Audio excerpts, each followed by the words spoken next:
Bonsoir, j'espère que vous allez bien. Je vais continuer avec les exercices d'application sur les immunoglobulines des questions croques. La première question, donnez les deux formes sur lesquelles peuvent se trouver les immunoglobulines dans l'organisme, la fonction et la formule générale de chaque forme.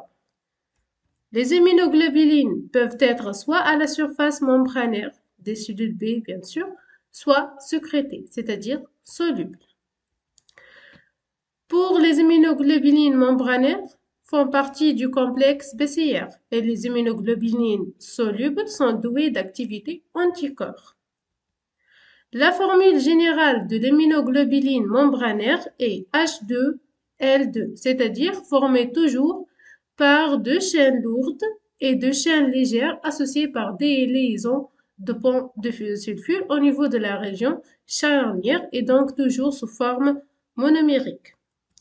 Pour l'immunoglobuline sécrétée, peut être monomérique ou dimérique ou pentamérique et donc la formule moléculaire est H2L2 en fonction de N, d'où le N est le nombre de monomères et elle est comprise entre 2 et 6. C'est-à-dire, si on a une immunoglobuline soluble monomérique, la formule moléculaire est H2L2. S'il est dimérique, donc 2H2L2, c'est-à-dire 2 monomères. Si pentamérique, c'est 5H2L2. Et bien sûr, H, c'est le type de la chaîne lourde. Et on a 5 types de la chaîne lourde selon les 5 classes d'immunoglobulines. Et L, c'est le type de la chaîne légère qui est soit kappa, soit lambda pour toutes les classes et sous-classes d'immunoglobulines.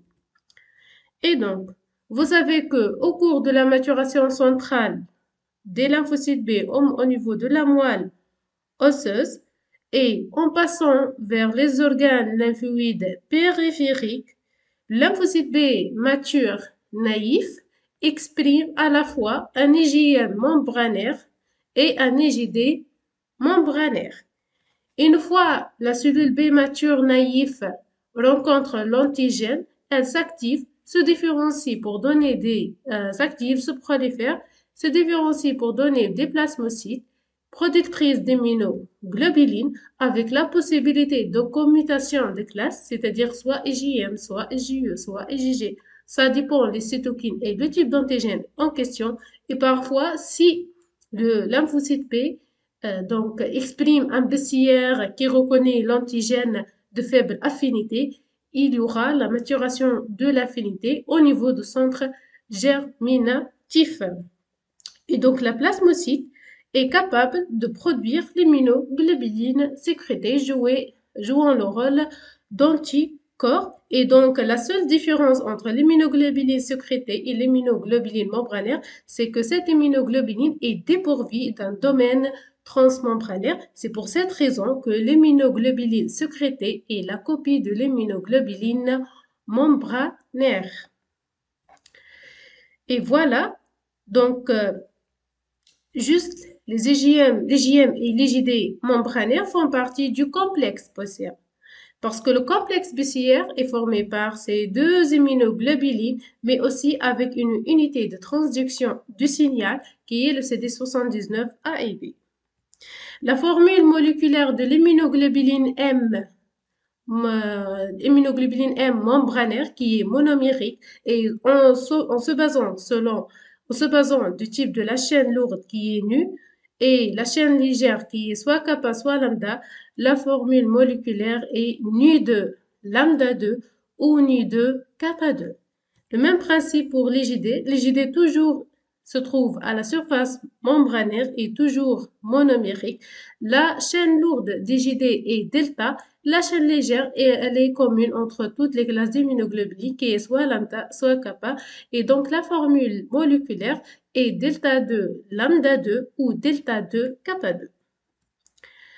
Pour les IgG se trouvent le plus souvent sous la forme monomérique, sécrétés, jouant le rôle d'anticorps bien sûr, et on a 4 sous-classes qui se diffèrent au niveau de la région charnière, au niveau plutôt du nombre de ponts de sulfure, au niveau de la région charnière. La formule moléculaire d'immunoglobuline G est gamma 2 lambda 2 ou gamma 2 kappa 2 parce que la chaîne lourde d'IgG est gamma.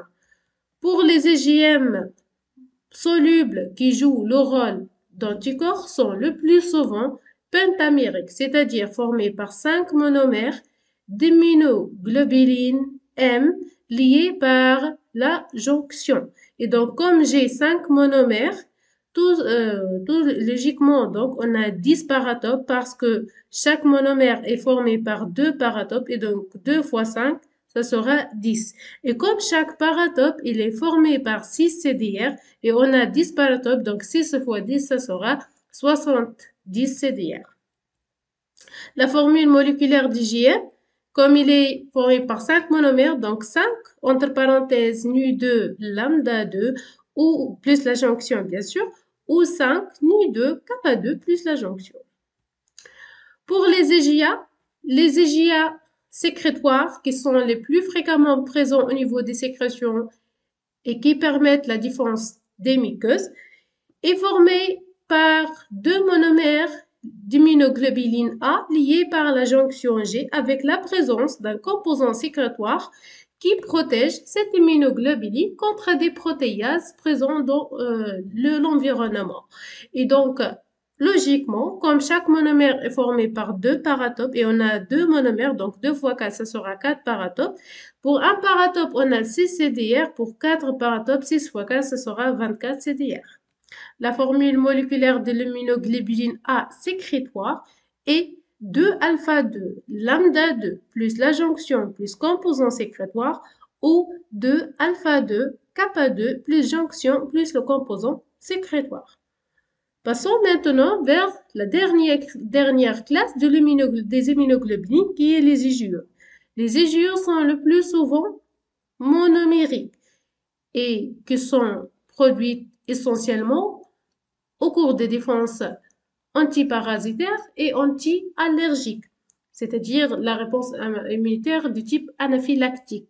Et donc, juste un monomère d'immunoglobuline, voilà, de chaînes lourdes, de chaînes lourdes, de chaînes légères.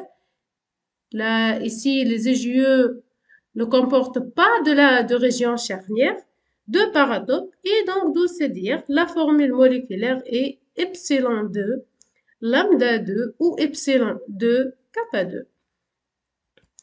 La question suivante, donnez le nom, la formule moléculaire spécifique, le nombre de domaines variables et de domaines constants, le nombre de CDR et le lieu de synthèse du principal anticorps responsable de l'immunité des muqueuses.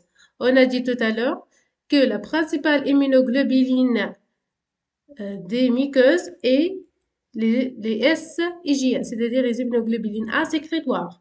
La formule moléculaire spécifique de cette immunoglobuline est 2-alpha-2 lambda 2 plus jonction plus composant sécrétoire ou 2-alpha-2 kappa 2 plus jonction plus composant sécrétoire. Nombre de domaines variables. Donc, pour un monomère, j'ai 2 domaines variables, n'est-ce pas? Pour chaque monomère, j'ai 4 domaines variables, plutôt 1, 2, 3, 4. Et comme j'ai 2 monomères, donc 4 fois 2, ce sera 8 domaines variables. Pour les domaines constants, un monomère comporte combien donc de domaines constants? On a 1, 2, 3, 4, 5, 6, 7, 8. Et on a 2 monomères, donc 8 fois 2, ça sera 16. Pour le nombre de CDR, donc j'ai 4 paratopes, dont chaque paratope est formé par 6 CDR. Donc 6 fois 4, ce sera donc 4 paratopes et 24 CDR.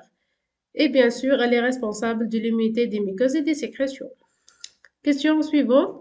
Quelles sont les 2 principales fonctions qui déterminent l'activité d'un anticorps?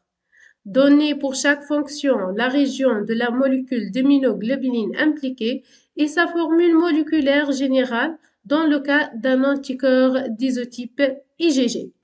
Donc, les 2 principales fonctions qui déterminent l'activité d'un anticorps sont la reconnaissance spécifique de l'antigène et l'activation des systèmes effecteurs spécifiques pour cet antigène.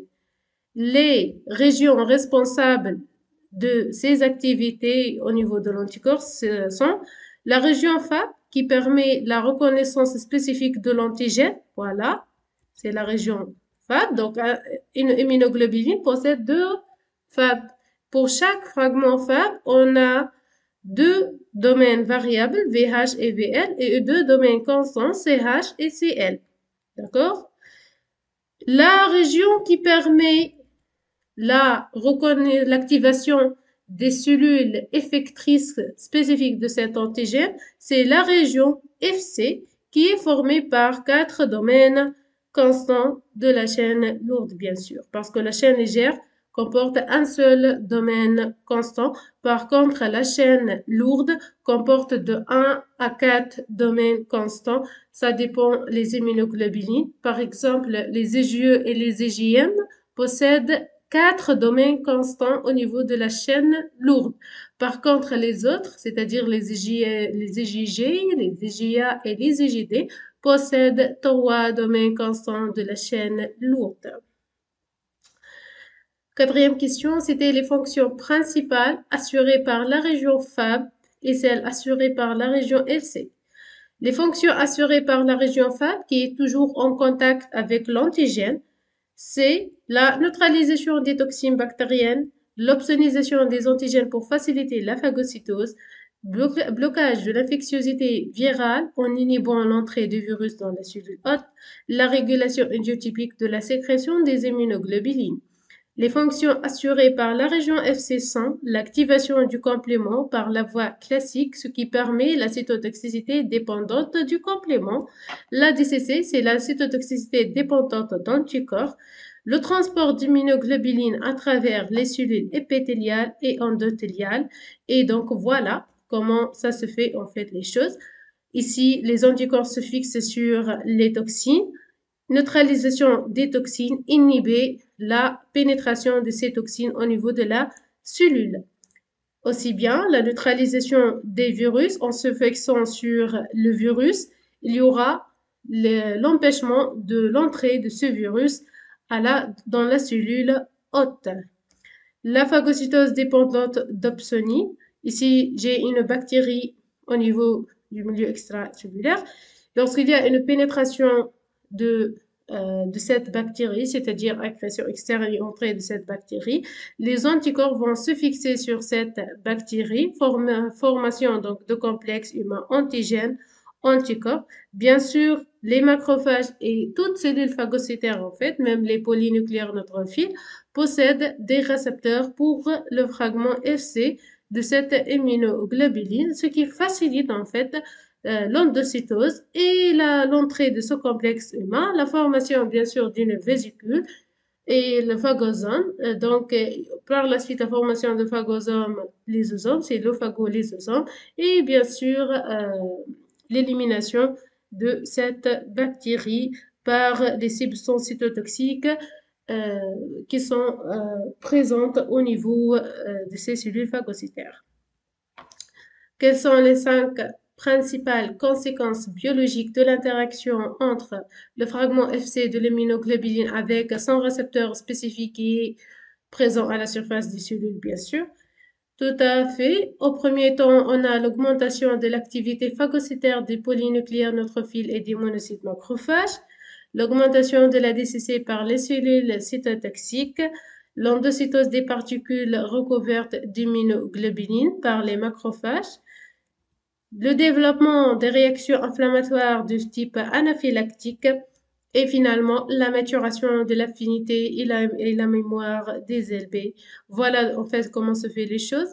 Les cellules, ici la DCC, donc les cellules qui sont riches en substances cytotoxiques et qui expriment le récepteur spécifique pour le fragment FC de l'immunoglobuline permettent la fixation sur cette immunoglobuline qui est préalablement absorbée à la surface d'une cellule cible, ce qui provoque la dégranulation de ces cellules. Surtout, cette activité, la DCC, est liée aux cellules cytotoxiques, c'est-à-dire aux natural killers, aux lymphocytes T gamma delta, aux lymphocytes T cytotoxiques au niveau des réponses immunitaires adaptatives, même aussi aux polynucléaires neutrophiles, du fait de la présence de substances cytotoxiques comme ici on a les granzymes et les perforines. Les perforines vont perforer la membrane de la cellule cible.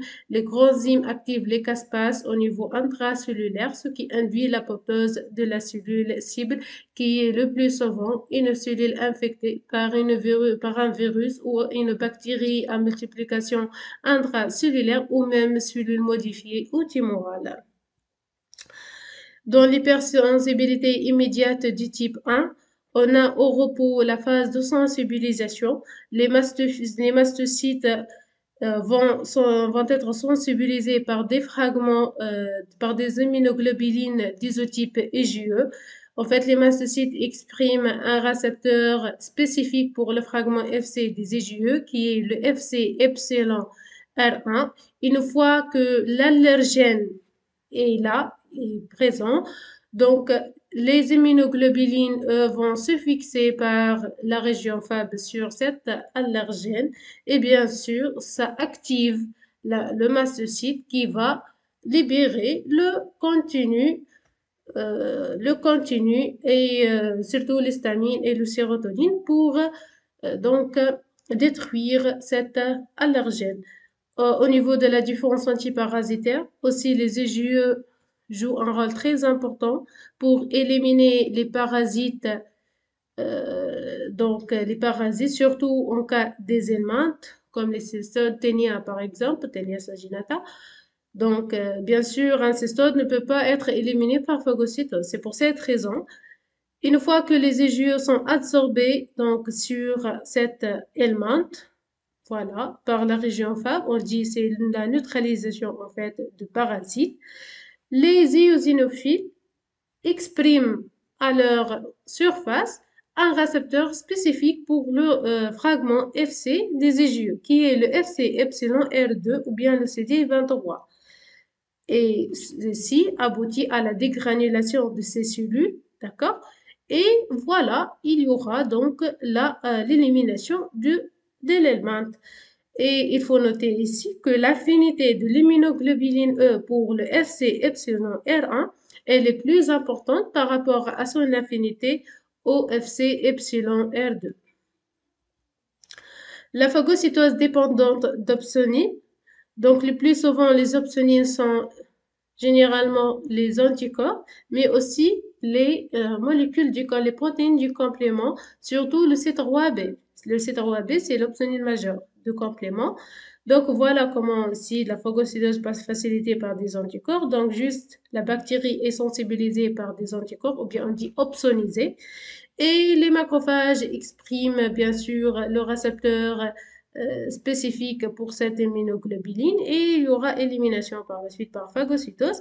Mais ici, le même cas, donc j'ai une bactérie qui est sensibilisée par les protéines C3b du complément et voilà. On va définir, ici j'ai isotype, allotype et idiotype. On va définir ces trois termes. L'isotype, c'est un déterminant antigénique variable présent sur les chaînes lourdes et légères. Voilà, les chaînes lourdes et légères des molécules d'immunoglobulines de tous les individus d'une même espèce, d'accord? L'allotype, voilà, est un déterminant antigénique présent sur les domaines constants des immunoglobulines. Par contre, l'idiotype est présent dans les domaines variables des immunoglobulines, surtout au niveau des régions hypervariables des CDR. Mais on peut les trouver aussi en dehors de ces CDR. La propriété associée à chaque pot, pour les isotypes, on a l'isotypie, pour les allotypes, on a allotypie, et pour les idiotypes, on a l'idiotypie. Et le type de caractère, en fait, à quoi servent en fait ces propriétés? L'isotypie, c'est un caractère commun à tous les membres de la même espèce. L'allotypie, c'est un caractère propre à certains individus de la même espèce. Donc, grâce à un allotype, on peut distinguer entre les individus de la même espèce. Par contre, les idiotypies sont plus spécifiques parce qu'il s'agit d'un caractère propre à l'individu lui-même. Ici, je vais rappeler une chose. Au cours des réponses immunitaires, vous savez bien que les cellules T et B s'activent et générant des cellules effectrices qui sont à la fois les plasmocytes pour les LB et les lymphocytes T cytotoxiques, les lymphocytes T auxiliaires, mais aussi en cellules mémoire. Et les cellules mémoire sont impliquées au cours des réponses immunitaires secondaires suite à la réexposition avec le même antigène.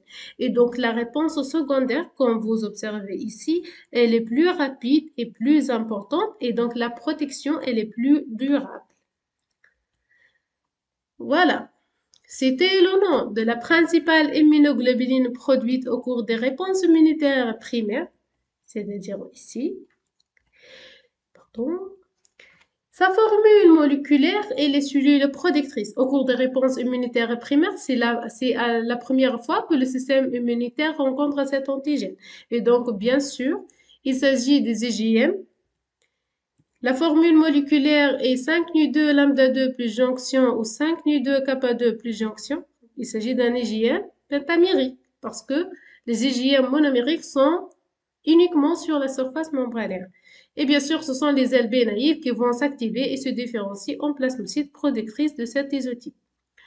C'était le nom, la formule moléculaire, les cellules protectrices de la principale immunoglobuline de la réponse immunitaire secondaire suite à la réexposition du système immunitaire avec le même antigène, c'est-à-dire ici, au cours de la réponse immunitaire secondaire. En fait, c'est les IgG surtout, de formule moléculaire Nu2 lambda 2 ou Nu2 kappa 2, toujours sous forme monomérique. Et ce sont les LB mémoire qui vont produire cette immunoglobuline, mais aussi il faut noter que la réponse immunitaire secondaire est caractérisée par la sécrétion des autres classes d'immunoglobulines en fonction de l'antigène en cause et le micro-environnement cytokinique, c'est-à-dire il est possible d'avoir la production des IgA ou des IgE, comme on a vu au niveau des défenses antiparasitaires et anti-allergiques, on a les IgE. Ça dépend bien sûr le type de l'antigène et les cytokines qui orientent la commutation de classes d'immunoglobulines, mais surtout, donc la réponse immunitaire secondaire est caractérisée par la production d'un taux très important des IgG. En fait, les IgG commencent à augmenter à la fin de la réponse immunitaire primaire, mais ayant un pic ou bien un taux très élevé pendant la réponse immunitaire secondaire. Question suivante, on va compléter le schéma. Pour 1, donc c'est le fragment FAB. 2, c'est le fragment FC. 3, c'est un domaine VH, le domaine variable de la chaîne lourde. 4, c'est le domaine variable de la chaîne légère. Ici, c'est le domaine constant de la chaîne légère. En fait, au niveau des régions variables VH, on a les CDRH, des régions hyper variables, et le même principe. Au niveau des régions, donc de la région variable de la chaîne légère, on a les CDRL qui forment ce qu'on appelle le paratope. Ici, on a la région charnière formée par des ponts de sulfure. Question suivante. Indiquez sur le schéma le site de coupure de la papaïne en cas de cette immunoglobuline. En fait, je prends l'exemple des IgG qui a une taille de 150 kg dalton. En fait, la papaïne, c'est une enzyme qui coupe ici au niveau de la région charnière, générant deux fragments FAP séparés. Ces deux fragments dont chacun mesure 50 kg dalton. Donc, tous les deux, c'est 100 kg dalton. Et bien sûr, un fragment FC avec la présence des ponts de sulfure de la région charnière. C'est pour cette raison, un fragment FC qui mesure 50 kg dalton. Pour éliminer les ponts de sulfure, on peut utiliser la cystéine, une autre enzyme, et donc on obtient seulement notre fragment FC sans la région charnière. Pour bloquer ou bien pour arrêter la digestion par la papaïne, juste on peut utiliser l'iodoacétamide qui va arrêter la digestion papaïque. Question suivante. Indiquez sur le schéma le site de coupure de la pepsine. D'accord, c'est une autre enzyme en fait. Ici, elle va couper la pepsine, comme vous voyez. Donc, générant un seul fragment FAB, il est noté comme ça, un FAB'2, qui mesure 110 kg d'Alton. Et ici, on peut présenter des peptides de faible poids moléculaire avec 2 PFC. D'accord? Qui mesure les deux 40 kg d'Alton. Et donc, si on fait la somme, 110 plus 40, ce sera 150 kg d'Alton. Pour arrêter la digestion par la pepsine, on peut utiliser la triebase. Question suivante. Ici, j'ai un IgM. D'accord? Un IgM soluble joue un rôle en anticorps. Quelles sont les enzymes nécessaires pour obtenir 2 FAB et un fragment FC? C'est ça la question. Ici, j'ai 5 monomères liés par des ponts de sulfure liaison très covalente de forte énergie, la présence d'une jonction. Donc, comment je peux avoir pour chaque monomère 2 fragments FAB séparés tous les deux et un seul fragment FC. Tous les deux, il faut couper là les ponts de sulfure entre les monomères. Donc, il faut couper ça au niveau de cette région. C'est grâce à la cystéine. La cystéine, en fait, permet la digestion ou bien, voilà, donc la digestion des ponts de sulfure. Et donc, on peut avoir 5 monomères d'immunoglobulines grâce à cette action. Pour chaque monomère, il faut appliquer la fonction de la papaïne qui coupe au niveau de la région charnière et qui nous permet d'avoir 2 fragments FAB et un fragment FC avec la présence de la région charnière. Si j'ai besoin, bien sûr, d'éliminer ces ponts de sulfure, je peux utiliser une autre fois la cystéine. Voilà. Et si j'ai besoin, en fait, d'arrêter la digestion de papaïne, il faut juste utiliser de l'iodoacétamide. Voilà. Merci.